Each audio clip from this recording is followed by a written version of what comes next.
The Robber Bridegroom. There was once a miller who had one beautiful daughter, and as she was grown up, he was anxious that she should be well married and provided for. He said to himself, "I will give her to the first suitable man who comes and asks for her hand." Not long after a suitor appeared, and as he appeared to be very rich, and the miller could see nothing in him with which to find fault, he betrothed his daughter to him. But the girl did not care for the man as a girl ought to care for her betrothed husband. She did not feel that she could trust him, and she could not look at him or think of him without an inward shudder. One day he said to her, "You have not yet paid me a visit, although we have been betrothed for some time." "I do not know where your house is," she answered. "My house is out there in the dark forest," he said. She tried to excuse herself by saying that she would not be able to find the way thither. Her betrothed only replied, "You must come and see me next Sunday. I have already invited guests for that day, and that you may not mistake the way, I will strew ashes along the path." When Sunday came and it was time for the girl to start, a feeling of dread came over her which she could not explain, and that she might be able to find her path again, she filled her pockets with peas and lentils to sprinkle on the ground as she went along.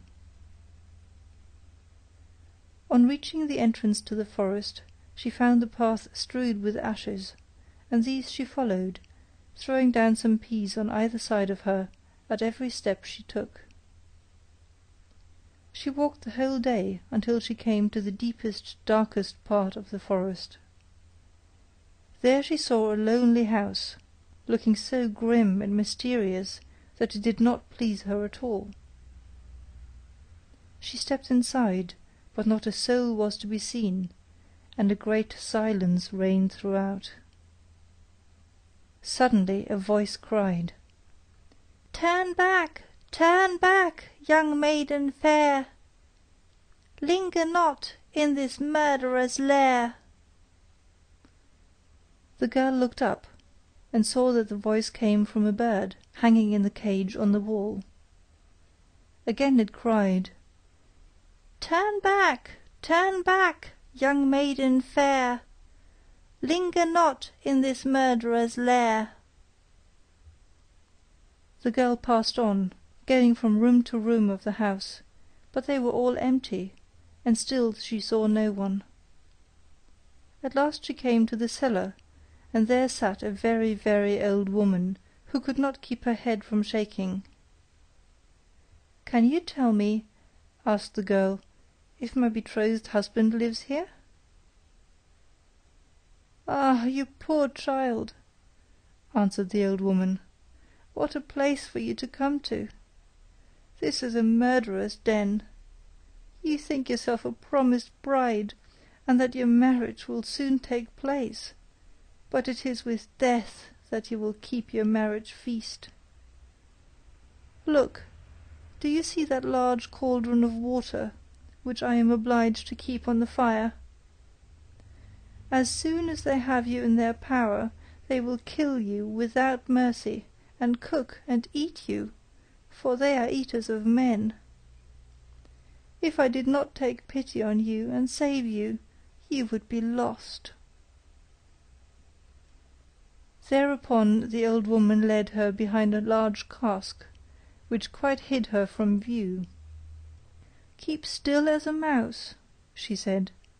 "Do not move or speak, or it will all be over with you. Tonight, when the robbers are all asleep, we will flee together. I have long been waiting for an opportunity to escape." The words were hardly out of her mouth when the godless crew returned, dragging another young girl along with them. They were all drunk, and paid no heed to her cries and lamentations. They gave her wine to drink, 3 glasses full, one of white wine, one of red, and one of yellow, and with that her heart gave way, and she died. Then they tore off her dainty clothing, laid her on a table, and cut her beautiful body into pieces, and sprinkled salt upon it. The poor betrothed girl crouched trembling and shuddering behind the cask, for she saw what a terrible fate had been intended for her by the robbers. One of them now noticed a gold ring still remaining on the little finger of the murdered girl, and as he could not draw it off easily, he took a hatchet and cut off the finger, but the finger sprang into the air, and fell behind the cask into the lap of the girl who was hiding there. The robber took a light and began looking for it, but he could not find it. "Have you looked behind the large cask?" said one of the others. But the old woman cried out, "Come and eat your suppers, and let the thing be till tomorrow. The finger won't run away." "The old woman's right," said the robbers, and they ceased looking for the finger, and sat down. The old woman then mixed a sleeping draught with their wine, and before long they were all lying on the floor of the cellar, fast asleep and snoring. As soon as the girl was assured of this, she came from behind the cask. She was obliged to step over the bodies of the sleepers, who were lying close together, and every moment she was filled with renewed dread lest she should awaken them. But God helped her, so that she passed safely over them, and then she and the old woman went upstairs, opened the door, and hastened as fast as they could from the murderer's den. They found the ashes scattered by the wind, but the peas and lentils had sprouted and grown sufficiently above the ground to guide them in the moonlight along the path. All night long they walked, and it was morning before they reached the mill. Then the girl told her father all that had happened. The day came that had been fixed for the marriage. The bridegroom arrived, and also a large company of guests, for the miller had taken care to invite all his friends and relations. As they sat at the feast, each guest in turn was asked to tell a tale. The bride sat still and did not say a word. "And you, my love," said the bridegroom, turning to her, "is there no tale you know? Tell us something." "I will tell you a dream, then," said the bride. "I went alone through a forest, and came at last to a house. Not a soul could I find within, but a bird that was hanging in a cage on a wall cried, 'Turn back, young maiden fair, linger not in this murderer's lair.' And again, a second time, it said these words. My darling, this is only a dream." I went on through the house from room to room, but they were all empty, and everything was so grim and mysterious. At last I went down to the cellar, and there sat a very, very old woman, who could not keep her head still. I asked her if my betrothed lived here, and she answered, 'Ah, you poor child, you have come to a murderer's den. Your betrothed does indeed live here, but he will kill you without mercy, and afterwards cook and eat you.' My darling, this is only a dream." The old woman hid me behind a large cask, and scarcely had she done this when the robbers returned home, dragging a young girl along with them. They gave her 3 kinds of wine to drink, white, red, and yellow, and with that she died. My darling, this is only a dream."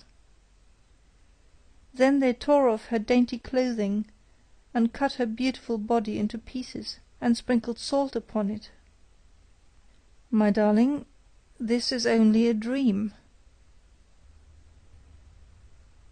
And one of the robbers saw that there was a gold ring still left on her finger, and as it was difficult to draw off, he took a hatchet and cut off her finger, but the finger sprang into the air and fell behind the great cask into my lap. and here is the finger with the ring." And with these words the bride drew forth the finger and showed it to the assembled guests. The bridegroom, who during this recital had grown deadly pale, up and tried to escape. But the guests seized him and held him fast. They delivered him up to justice, and he and all his murderous band were condemned to death for their wicked deeds.